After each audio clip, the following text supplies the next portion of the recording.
हम आपको एक ऐसे राजा के बारे में बताएंगे जो बहुत दान पुण्य करता था, पर उससे एक ऐसी छोटी सी गलती हुई जिसके कारण उसे गिरगिट बनना पड़ा और कई वर्षों तक कुएं में रहना पड़ा। कैसे भगवान कृष्ण के स्पर्श से उसने दिव्य रूप धारण कर लिया, तो मित्रों जानते हैं इस छोटे से वीडियो के माध्यम से। अगर आप हमारे चैनल पर नए हैं तो चैनल को सब्सक्राइब जरूर कर लें। हम आपके लिए ऐसे ही वीडियो लाते रहेंगे। द्वारिका में शाम का समय था। भगवान श्री कृष्ण के पुत्र खेल रहे थे। खेल खेल में उन्हें प्यास लगी और वे पानी की खोज में एक कुएं के पास पहुंचे। वहां उन्होंने देखा कि एक गिरगिट कुएं में पड़ा हुआ है। उन्होंने उसे निकालने की कोशिश की। उन्होंने सूत और चमड़े की रस्सियों का उपयोग किया, लेकिन वह गिरगिट बाहर नहीं आ सका। जब वे असफल हो गए तो यह बात भगवान द्वारिकाधीश तक पहुंचाई गई। भगवान श्री कृष्ण स्वयं वहां पहुंचे। उन्होंने बिना किसी कठिनाई के बाएं हाथ से उस गिरगिट को खींचकर बाहर निकाल दिया। जैसे ही गिरगिट भगवान के स्पर्श में आया, एक आश्चर्यजनक घटना घटी। गिरगिट से एक तेजस्वी महापुरुष प्रकट हुए। भगवान, जो कि त्रिकालदर्शी है और सब कुछ जानते हैं, ने फिर भी उनसे पूछा, हे देव पुरुष, आप कौन हैं और आपको यह स्थिति कैसे प्राप्त हुई? आप गिरगिट क्यों बने? कृपया अपना परिचय दीजिए। राजा नग की कहानी।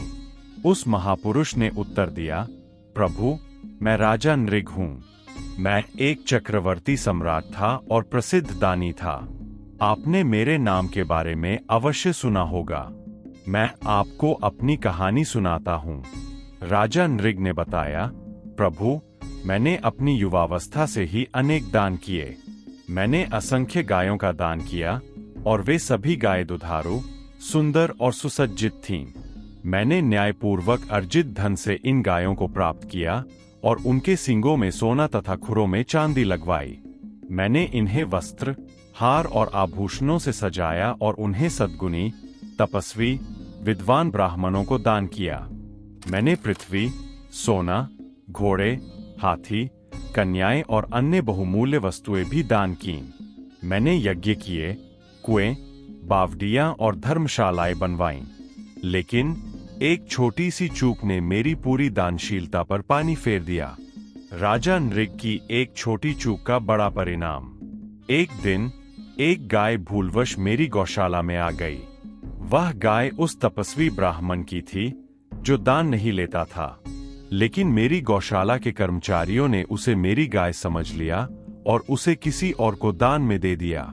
जब वह गाय दान में दी गई तो जिस ब्राह्मण को वह गाय मिली, वह आनंदित होकर उसे ले जा रहा था। उसी समय उस तपस्वी ब्राह्मण ने अपनी गाय को पहचान लिया और दावा किया कि वह गाय उसकी है। दोनों ब्राह्मण मेरे पास आए और न्याय की अपेक्षा की। मैंने दोनों को प्रसन्न करने की कोशिश की। मैंने कहा, मैं आपको 1,00,000 गाय और दे सकता हूं, लेकिन दोनों में से कोई भी राजी नहीं हुआ। दान में दी गई गाय को पाने वाला ब्राह्मण उसे छोड़ने को तैयार नहीं था और तपस्वी ब्राह्मण अपनी गाय को किसी भी शर्त पर छोड़ने के लिए तैयार नहीं था।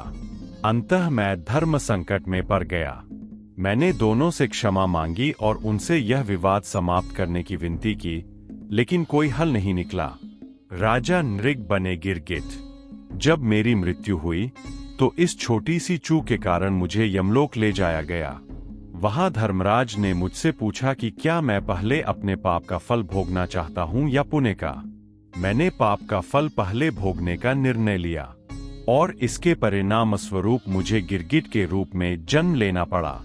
द्वारिका के इस कुएं में लंबे समय से पड़ा हुआ था और कष्ट भोग रहा था, लेकिन आज आपके दर्शन से मुझे इस गिरगिट के शरीर से मुक्ति मिली। प्रभु, मैं आपका सेवक हूं और आपकी कृपा से ही यह संभव हुआ। राजा नृग ने भगवान श्री कृष्ण की स्तुति और परिक्रमा की और उन्हें साष्टांग प्रणाम किया। भगवान ने राजा नृग को आशीर्वाद दिया और वे दिव्य विमान पर बैठकर देवलोक को प्रस्थान कर गए। तो मित्रों, आपने इस वीडियो के माध्यम से देखा, यदि कोई इस विश्वास के साथ सुमेरु पर्वत के समान स्वर्ण का दान करे, रत्न, अन्नदान और भूमिदान करे कि इससे पुण्य मिलेगा और पापों से मुक्ति होगी, या फिर अनेक तुलादान करे, प्रयाग जैसे तीर्थों में स्नान करे और काशी में ग्रहण के अवसर पर चित्त शुद्धि के लिए अनेकों दान करे, शयादान, कन्यादान और कुरुक्षेत्र में शुभ पर्व पर गोदान करे, तो इन सभी पुण्य कर्मों के बावजूद वह अपने समस्त पापों से मुक्त नहीं हो सकता। केवल एक बार श्री कृष्ण के नाम का स्मरण करने से ही त्रैलोक्य के समस्त पापी भी एक क्षण में संसार के आवागम से मुक्त होकर परमगति को प्राप्त कर सकते हैं। महाराज नृग को इतने दान करने के बावजूद केवल एक अपराध के कारण गिरगिट के रूप में जन्म लेना पड़ा। लेकिन यदि कोई नाम जप करने वाला साधक है तो हजारों अपराध होने पर भी उसकी ऐसी दुर्गति नहीं होगी। यदि उसे पुनर्जन्म लेना भी पड़ा तो वह एक अच्छे परिवार में जन्म लेगा और बहुत शीघ्र भगवत प्राप्ति कर लेगा। भगवान का नाम अत्यंत शक्तिशाली है, इसलिए अधिक से अधिक नाम जपने का प्रयास करें। मार्गदर्शक श्री हित प्रेमानंद गोविंद शरण जी महाराज।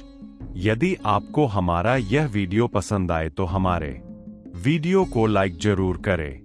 सनातन धर्म से जुड़ी धार्मिक कहानियों की और अधिक जानकारी के लिए आप हमारे YouTube चैनल विमल एनिमेशन को जरूर सब्सक्राइब करें। अगर आप हमें अपना कोई सुझाव देना चाहते हैं या वीडियो से संबंधित आपका कोई प्रश्न हो तो नीचे दिए कमेंट बॉक्स में जरूर लिखें। जय सनातन।